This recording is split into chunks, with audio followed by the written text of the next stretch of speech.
Meine Damen und Herren, liebe Freunde, die Zusammenhänge zwischen Landwirtschaft, Ernährung, Klima und Gesundheit, die sind komplex. Und um sich dort zu ermächtigen und in die Diskussion einsteigen zu können, brauchen wir zwei Werkzeuge.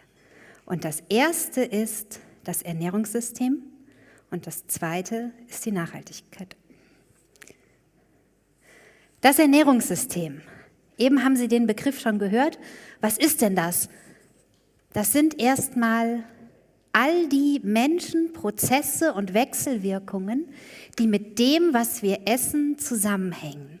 Und die beeinflussen sich gegenseitig. Sie sehen da die Landwirtschaftsbetriebe, die Verarbeitung, Großhandel, Handel, Gastronomie und die Konsumentinnen. Überall gibt es auch Verluste. Eingezeichnet sind mal die Geld- und die Stoffflüsse.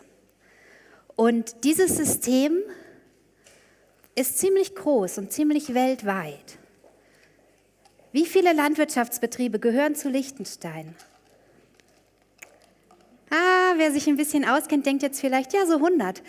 Es sind viele, viele Tausend, die das produzieren, was wir hier im Land essen. Und das wird an vielen Orten verarbeitet und über viele Wege transportiert. Und das ist ein ganz komplexes Netz. Und wenn wir etwas ändern wollen, und dann müssen wir das ganze System kennen und auch alle Akteure, die sich darin bewegen. Gemeinsam hier Lösungen finden. Jetzt habe ich hier mein Mikrofon verloren. So, also das Ernährungssystem.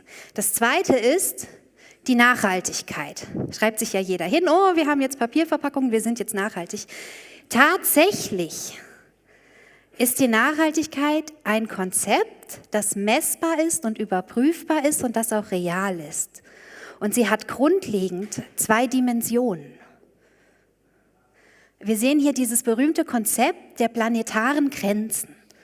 Planetare Grenzen, das ist die biophysikalische Dimension. Das ist auch ein komplexes Netz, was sich gegenseitig beeinflusst. Und das hat so Kipppunkte. Denen kommen wir näher. Und wenn wir darüber rausgehen, dann ist es unterwegs. Soll ich? Ja? Beim Klima stehen wir hier. Da haben wir jetzt eine Instabilität, mit der wir umgehen. Und das ist unsere Aufgabe. Wir müssen es nicht fallen lassen. Und dann, jenseits dieser biophysikalischen Dimension in die andere Richtung, gibt es die menschliche, soziale Systeme, Wirtschaftssysteme, Politiksysteme. Die sind nicht naturgegeben. Da können wir schaffen, diskutieren, wandeln und machen. Man darf es aber nicht verwechseln. Gibt es manchmal Verwirrung. Und wenn wir die Mindeststandards einhalten, sozial, wirtschaftlich, politisch, ethische, und oben nicht die planetarischen Grenzen überschreiten, dann sind wir im Raum der Nachhaltigkeit. Und da müssen wir jetzt nicht verzweifeln, weil wir so weit davon weg sind. Wichtig und die Aufgabe ist aber, das als Kompass zu sehen. Okay. So, Ernährungssystem, Nachhaltigkeit und jetzt bringen wir das zusammen. Das ist nicht ganz die richtige Reihenfolge. Und zwar bleiben wir beim Klima. Ist ja auch heute unser Thema. Und diese Treibhausgase, die durch die menschliche Tätigkeit verursacht werden und die diesen Klimawandel treiben, die entstehen zu 1/3 in diesem Ernährungssystem. Und die zwei größten davon, die zwei größten Punkte, habe ich Ihnen da aufgezeichnet. Und das ist erstens das Methan aus der Verdauung von den viel zu vielen Rindern. Und das ist zweitens das CO2, weil wir mit unserem Landwirtschaftsland nicht haushälterisch umgehen, sondern immer noch mehr und noch mehr Wälder abholzen müssen. Und jetzt deutet sich schon an, Klimawandel, da steht die Frage im Raum, was sollen wir essen? Und die Frage, ist die Kuh ein Klimakiller? Da haben Sie sich sicherlich auch schon viel überlegt. Und was sollen wir essen? Essen wir Licht Ja, wir können ja Licht essen. Haben ja manche gesagt, ist wissenschaftlich jetzt nicht so erwiesen, aber Pflanzen, die können Licht essen. Photosynthese, der Chloroplast, das erfolgreichste Lebewesen dieser Erde. Pflanzen können das, also können wir die Pflanzen essen. Aber die haben Umwandlungsverluste, wenn sie aus dem Licht Nahrungsmittel machen, wertvolle. Okay, essen wir die Pflanzen? Ein Riesenteil von unserem Landwirtschaftsland ist Gras. Essen wir doch das Gras. Wir können leider auch nicht das Gras essen. Aber die Kühe schon. Also, die können das machen, dass wir aus dem Gras Milch und Fleisch gewinnen. Die Kuh ist kein Klimakiller, aber wir haben sie schon dazu gemacht. Das haben wir schon. Indem wir sie so weit gezüchtet haben, dass sie sich nicht mehr mit diesem Gras ernähren kann, sondern nur noch mit Getreide und anderem Kraftfutter. Und da kommen wir dann wieder hin, dass wir das Land nicht effizient nutzen, mit diesen Umwandlungsverlusten. Da gibt es wieder diese Rodungen.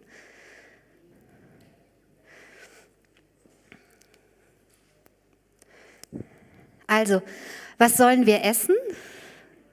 Es gibt eine wissenschaftliche Antwort. Wir haben leider keinen guten deutschen Namen, auch keinen guten französischen, slowenischen. Planetary Health Diet ist die wissenschaftliche Lösung. Wir nennen sie mal Glücksdiät. Und die zeichnet sich ganz einfach dadurch aus, die Hälfte vom Teller ist grün.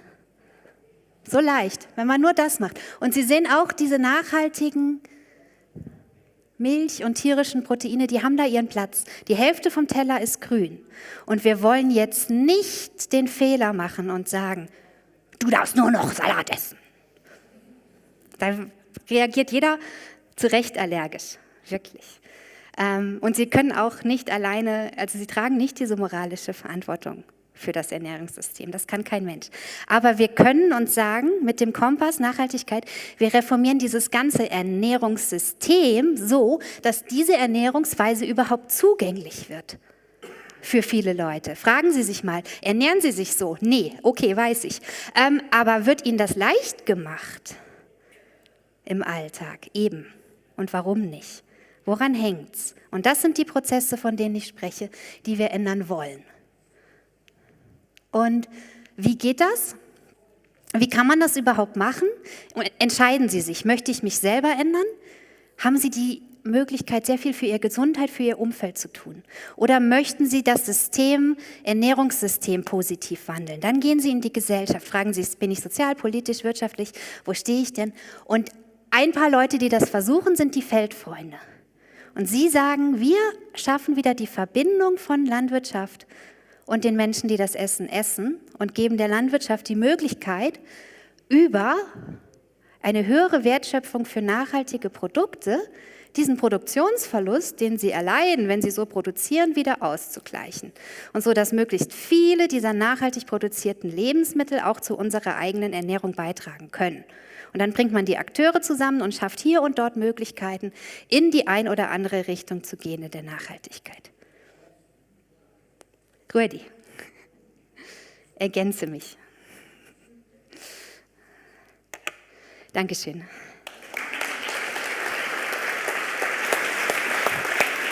Du kannst gerne bei mir schnell Platz nehmen, wenn du möchtest. Ja, also Rudi, ergänze bitte die Judith, damit wir noch mehr erfahren zu diesem Ernährungssystem. Aber bevor Rudi da zu uns auf die Bühne raufkommt, noch ein paar Worte zu Rudi Bucher selber, damit Sie wissen, ja, wer ist jetzt der Rudi? Wer soll jetzt da noch ergänzen? Rudi Bucher ist Agronom. Er ist Geschäftsführer vom VBO, der Vereinigung bäuerlicher Organisationen hier in Liechtenstein. Er kennt die Abläufe, er kennt den Betrieb, er kennt die Wissenschaft und er kennt die Praxis. Er ist nämlich nicht nur auf einem Bauernhof aufgewachsen, er hat teilweise auch selbst einen geleitet. Er ist als Projektleiter und Berater spezialisiert, insbesondere auch auf die Berggebiete, aber auch auf die Regionalentwicklung. Die hatten wir ja heute Morgen schon einmal. Er weiß auch, nachdem er anschließend in der Verwaltung tätig war, beim Kanton im Graubünden, was bedeutet es, das Ganze dann auch umzusetzen und diesen Transfer von der Wissenschaft von der Erfahrung vielleicht auch dann eben in die Praxis selber reinzubringen. Sein Schwerpunkt war immer die Flächenbewirtschaftung und die Ökologie und der Naturschutz, alles unter einen Hut zu bringen. Wie also setzen wir in der Landwirtschaft nicht nur auf die Ernährung und auf die Produktion landwirtschaftlicher Produkte, sondern eben auch auf die Nachhaltigkeit und dabei aber, wie schaffen wir es, die Freude beim Beruf zu erhalten? Davon freue ich mich sehr, jetzt mehr zu erfahren von Ruedi Bucher. Vielen herzlichen Dank. Darfst du mir nach 5 Minuten und nach 8? Ja, grüß euch miteinander. Hallo. Es freut mich, dass ich die Gelegenheit habe, euch kurz jetzt so quasi von der untersten Ebene, war ja auch bei der Judith schön mit drin, bei der untersten Ebene anzufangen und erstmal eine ganz wichtige Message mitzugeben. Ich habe es versucht, ein bisschen zu symbolisieren. Wir haben immer mit Familien zu tun und es besteht aber ein ganz starker Eindruck bei der Landwirtschaft. Wir ökologisieren, der Markt fragt nicht nach. Am Schluss sind wir pleite und haben viel Arbeit. Also aus Sicht der Landwirtschaft kann ich sagen, viele sind bereit, wir auch vom Verband sind bereit, Hand in Hand Schritte zu machen. Die Landwirtschaft ist ja einerseits Verursacherin, aber die Landwirtschaft leidet ja auch. Also es ist in der Landwirtschaft selber schon ein natürliches Interesse. Ich habe noch versucht, einfach ein Beispiel auch von der Beteiligung von allen. Sie sehen, das sind Schweizer Labels und in der Tierhaltung, das ist das, was die Landwirtschaft betrifft, von jedem von der Wertschöpfung, die gemacht wird. Das ist der Handel und das ist die ganze Vermarktung, Verkauf. Und wie Sie sehen, ist es so, dass wir in Richtung Bio gehen. Liechtenstein hat ja 40% Biolandwirtschaft. Und natürlich kommt man sich dann ein bisschen so vor, wenn man eigentlich sieht, dass je mehr wir uns bemühen, desto weniger bleibt bei uns.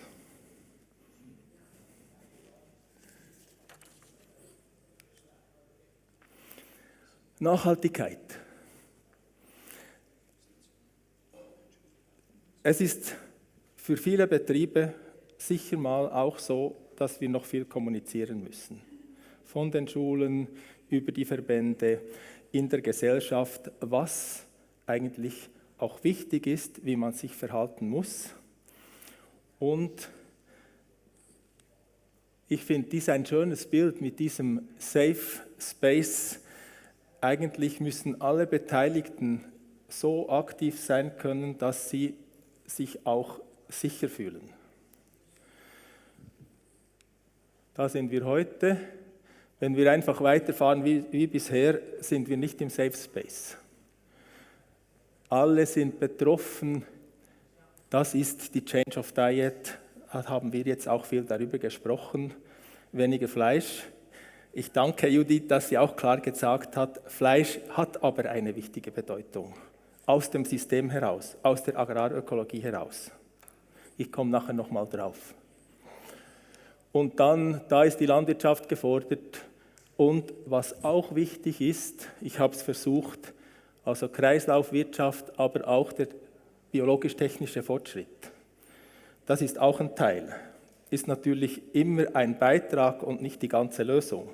Aber wir haben ein Verbundsystem von allem. Und der biologisch-technische Fortschritt ist auch ein Teil. Und da kann man die Bauern auch wieder gut erreichen, weil wir sind heute da, wo wir sind, weil unsere Vorfahren, ich habe mal vom Professor Chaffestin von der Universität so schön gehört, 300 Generationen Entwicklung, seit von Mittelasien, heutigem Irak aus, eigentlich diese Entwicklung nach Europa gegangen ist mit der Entwicklung der Züchtung von Pflanzen und Tieren. In Amerika vom Mais, wird oft vergessen, da ist genau derselbe Prozess. Und das ist im Blut. Und der John Berger hat so schön in seinem Buch Sauerde erklärt, also er hat versucht zu verstehen, warum gewisse Leute sich in einer Stadt nicht zurechtfinden, 50er, 60er Jahre. Und dann hat er festgestellt, es waren eigentlich viele Leute, sie sind vom Land abgewandert und haben sich in der Stadt eigentlich nicht wirklich gefunden. Und ihre Grundhaltung, und das haben wir alle in uns, wir haben einen Teil, oh wow, neuer Fortschritt, das ist gut. Aber wir haben auch in uns, neu, das kann gefährlich sein. Kommt das gut? Oh, ich warte mal, lieber nicht. Und diesen Teil jetzt in Übereinstimmung zu bringen, auch Eile mit Weile, also nicht zu warten, sondern zu starten, aber auch das Tempo zu finden, das ist hier ein ganz wichtiger Teil.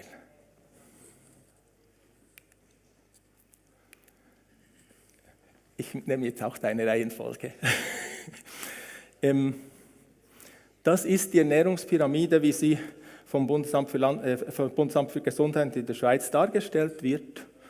Und das ist der Teil, wo eigentlich man schon sieht, das ist noch nicht die Glücksdiät.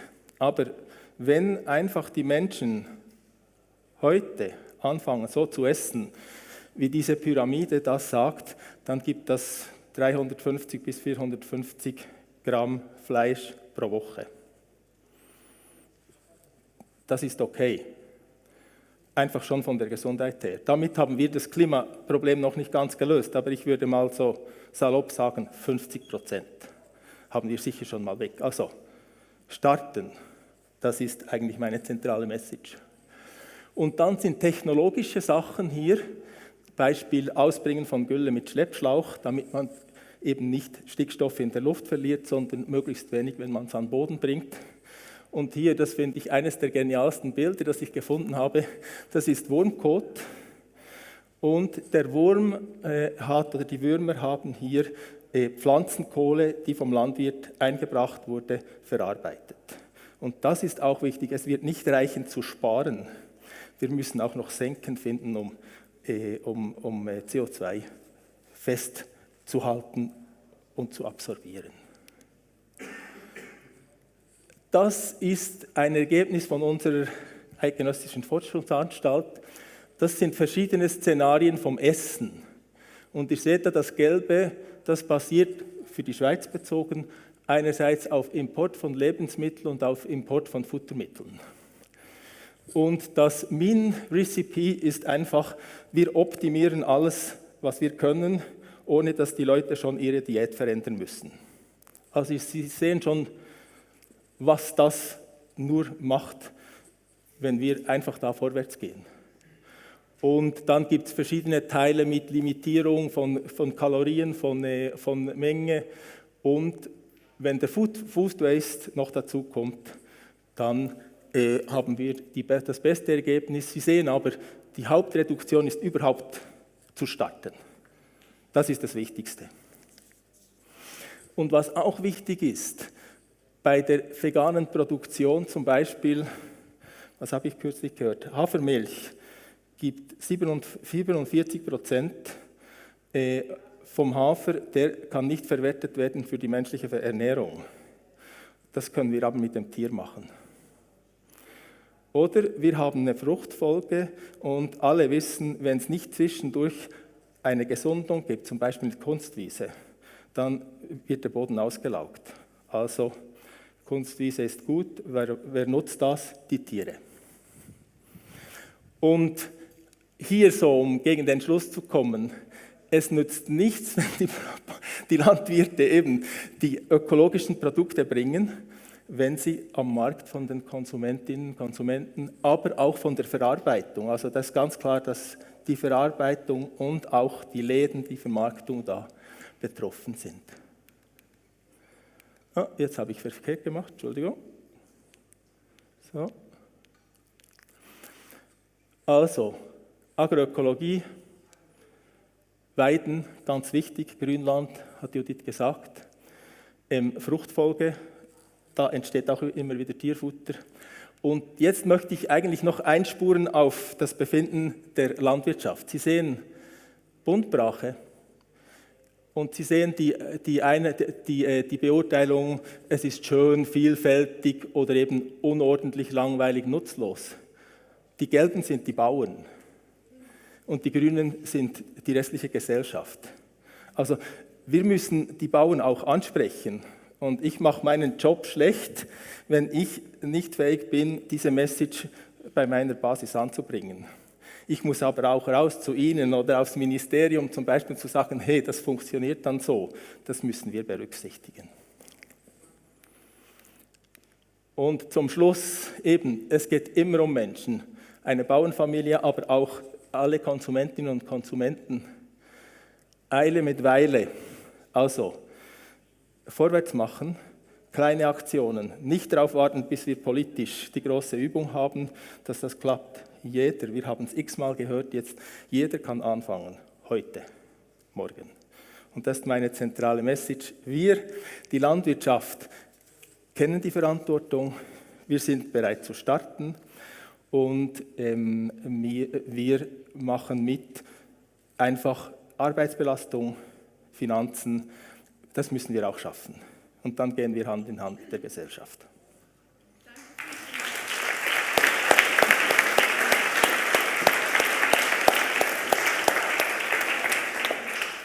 Danke, Ruedi und Judith. Ernährungssystem im Kleinen bei uns, auf dem Teller zu Hause oder jetzt dann gleich beim Buffet oder auch im Großen, global, Tausende von Akteure, Tausende von verschiedenen Orten oder Ortschäftchen oder Lokalitäten, wir haben es gehört, die dazu beitragen, dass wir uns täglich ernähren können und mit unseren entscheiden wir mit, wie dieses Ernährungssystem am Schluss ausschauen möchte. Ihre Fragen an die beiden, bitte jetzt. Bitte, wo ist das Saal? Ja, genau. Moment, schnell. Hier vorne, genau. Ja, zweite Reihe. Ja. Danke. Herr Bucher, das mit der Hafermilch und dem Abfall? Und den 47%, das habe ich überhaupt nicht verstanden. Können Sie das noch einmal erklären? Mache ich gerne. Also, der Hafer steht auf dem Acker und dann wird er geerntet. Dann gibt es Stroh und es gibt Kleie und am Schluss gibt es noch eigentlich die Reste beim Verarbeitungsprozess. Und wenn wir einfach 1 Kilo Hafer roh mit allem Drum und Dran nehmen, gehen am Ende nur 53% wirklich dann in diese pflanzenbasierte Ernährung, die wir Menschen essen können, und das andere ist auch da. Und da es schon mal gewachsen ist und wir auch dafür sorgen müssen, dass wir die Menschen ernähren können, ist es natürlich auch eigentlich angesagt, den Weg über das Tier zu benutzen. Ich denke, es ist besser als über die Biogasanlage, einfach so. Ja, und jetzt werde ich dich ergänzen. Und zwar die Rolle der Tiere, der Tierhaltung, die hat ihre Nische. Und wir haben sie jetzt gehört. Ich habe mich aus Gründen der Redezeit auf das Grasland beschränkt. Aber es gibt natürlich auch noch Reststoffe, die in der landwirtschaftlichen Produktion entstehen. Und diese Nische, die wollen wir mit der nachhaltigen Nutztierhaltung gerne nutzen. Das Problem ist, unser Konsum ist so weit über dieser Nische hinaus, dass er nicht mehr Schritt halten kann, diese Produktion mit diesem Konsum. Also ja, natürlich, bitte verwendet die Reststoffe, die in der Nahrungsmittelherstellung entstehen. Bitte verwendet das Grasland. Aber der Konsum muss sich an die Produktionsmöglichkeiten, an die nachhaltigen Produktionsmöglichkeiten anpassen können. Und zwar nicht an Appell an jeden Einzelnen, sondern indem wir endlich mal diese Möglichkeiten schaffen und die nutzen, die wir schon haben. Es kann ja nicht sein, dass weltweit 1/3 der Getreideernte, statt sie mal dahin zu bringen, wo jemand vielleicht Hunger hat, irgendwelche Nutztieren gegeben werden, weil unsere Männlichkeit so fragil ist, mal einen Sojaburger zu essen.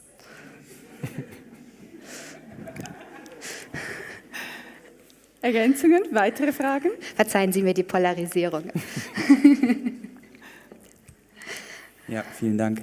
Vielen Dank auch für diese Ergänzung, fand ich jetzt sehr gut und wichtig. Ich glaube auch, dass das Thema, was Sie jetzt beim Hafer und bei der Hafermilch angesprochen haben, gilt natürlich genauso für Mehl und Brot, schätze ich mal. Also das ist allgemein für Getreide so. Grundsätzlich würde mich noch interessieren, wir haben jetzt über Kühe geredet, wir haben über Grünland geredet, gilt wahrscheinlich für alle Wiederkäuer dann im Grunde. Wie schaut es denn mit Schweinen und mit Hühnchen aus? Reicht es, wenn wir denen Reststoffe verfüttern oder sind die dann die Bösen? Fang du mal an. Die Ergänzung wartet schon. Ich denke, als erstes ist es ganz klar eine Frage der Menge. Und wenn ich das Konzept der Agroökologie aufgreife und wir einfach zurückgehen, dann haben die Familien, die Menschen ja immer dann auch noch ein paar Schweinchen und ein paar Hühner gehabt. Und in dem Rahmen, und was haben sie gemacht? Die haben den Reste gefüttert. Schweine sind im Fall super im Grasen. Die machen das ganz toll, oder? Und die Hühner, das kennen wir ja. Also grundsätzlich ist es wieder eine Frage der Menge und nicht eine Frage des Ja oder Nein. Konventionelle Schweineproduzenten, die schaffen es ja fast 50% Reststoffe zu verwerten in ihrer Fütterung. Das ist gar nicht schlecht. Aber die anderen 50%, die bleiben eben. Und da hast du recht, da muss man den Konsum auf das Niveau anpassen. Und jetzt wechseln wir nochmal die Dimension. Wir sind hier gerade in der ökologischen Dimension unterwegs. Gehen wir mal in die ethische. Wissen Sie eigentlich, dass es in den Hühnern es gibt 2 Sorten, Hybride, Legehennen und Mastpoulets. Und zum Beispiel die Mastpoulets, die sind so sehr auch in ihrer Züchtung so weit, dass man doch mal die Frage stellen muss, wie ist es mit dem Tierwohl? Oder diese ganzen Legehennen, die sagen, ich muss so viel Kalzium in meine Eierschalen stecken, ich habe einen Brustbeinbruch regelmäßig. Also wenn man sagt, es gibt auch noch eine ethische Dimension, die wir gerne mitdenken dürfen. Und ganz wichtig, ich habe das extra jetzt nicht in den Vordergrund gerückt, aber ich meine, jetzt würde ich das gerne noch bringen, Produktionstechnik. Es ist so, dass erstens man eben von diesen Schweinen, Rindern, Hühnern auch alles verwerten muss, auch das, was nicht attraktiv ist. Die traditionellen Rezepte haben das ja früher gemacht, da gab es fast keinen Abfall. Also in dem Sinn heißt es eigentlich, die Tradition wie auch ins Heute bringen und überlegen, was hat man damals eigentlich so aus heutiger Sicht nachhaltig gemacht und was können und wollen wir auch. Und dann haben wir ganz viel Wissenschaft, ganz viel Erfahrung und dann kann man das ergänzen. Und das eine ist einfach die Tierart, dann ist der Tierteil, eben Filet, Brust, der Rest ist nicht interessant. Und ich erlaube mir jetzt noch was zur Düngung zu sagen. Düngung ist auch nicht was Böses. Düngung ist einfach zu versuchen, da wo Defizite sind, auch auszugleichen. Hofdünger ist ja auch da, den kann man dann recyceln, der ist perfekt auch für die Humusbildung. Und es gibt halt, wenn das Getreide zu wenig Nährstoffe bekommen hat, dann können wir es dem Bäcker nicht verkaufen, weil dann haben wir diesen Schiffliweiten, ganz, ganz dünn, die Fallzahl stimmt alles nicht. Also Dünger ist auch ein entscheidender Punkt, richtig gemacht, für die Qualität. Und da gilt es dann eben, gleich wie bei der Diät und wie bei den Mengen, auch über Qualitäten zu sprechen. Zum Beispiel macht jetzt die Coop im Laden so, dass der Salat darf jetzt einen braunen Rand haben, der wird nicht mehr rausgeräumt. Das ist ein Anfang. Aber es wissen es noch viele nicht. Also was ein Anfang, fände ich, wäre mal, seine Marge fair zu verteilen, wenn du schon hier einzelne Großverteiler wortwörtlich erwähnst. Ich habe es nicht verstanden, akustisch. Die Marge. Die Marge. Wie viel von unserer Wirtschaftlichkeit landet da? Und auch beim Dünger, es kommt ja nicht drauf an. Es gibt, wenn du so einen guten, schönen Hofkreislauf hast, wo die Nutztiere den Dünger bereitstellen und alles im Kreislauf bleibt, Gute Sache. Aber wir machen ja was ganz anderes global. Wir holen ja den ganzen Luftstickstoff, da wo er harmlos in der Atmosphäre vor sich hin Stickstoff und bringen ihn in den Boden rein. Und dann haben wir wieder eine dieser ökologischen Grenzen massiv überschritten. In diesem kleinen Diagramm haben Sie vielleicht gesehen, eine dieser Riesensäulen, das war der Phosphor- und Stickstoffkreislauf. Der ist dermaßen durch die Decke aufgrund dieser Ansicht, ja, viel bringt viel. Ne? Also wir könnten, ich glaube, auch ich möchte immer noch, dann ist noch das, und das Grasland ist ja auch, im Moment läuft in der Schweiz so eine Kampagne von Swissmilk. Was ist es? 63%, korrigiert mich bitte, ich sage jetzt mal 63% ist Grasland, aber das ist ja dann diese Ufer-Graslandsorte. Das hat nichts mit dem eigentlichen Gras zu tun, das wir in der Schweiz ja ursprünglich mal hatten. Also da ging es ja wieder zu unterscheiden, Wiese oder Gras. Aber ich glaube, es sprengt den Rahmen. Wer sich dafür interessiert, es gibt im August einen Ernährungskongress von Naturkongress ECO, für die in der Schweiz sind, ich glaube 29. oder 30. August, also Sie sind herzlich willkommen. Auch zu der Ernährung gibt es noch so viel mehr zu sagen. Wie gesagt, ich bin überzeugt, 50% unserer Probleme sind alleine über die Ernährung zu lösen. Und da spielt auch die Raumplanung wieder rein. Vielen herzlichen Dank, Judith Riedl und Ruedi Bucher, dass Sie hier waren. Dankeschön.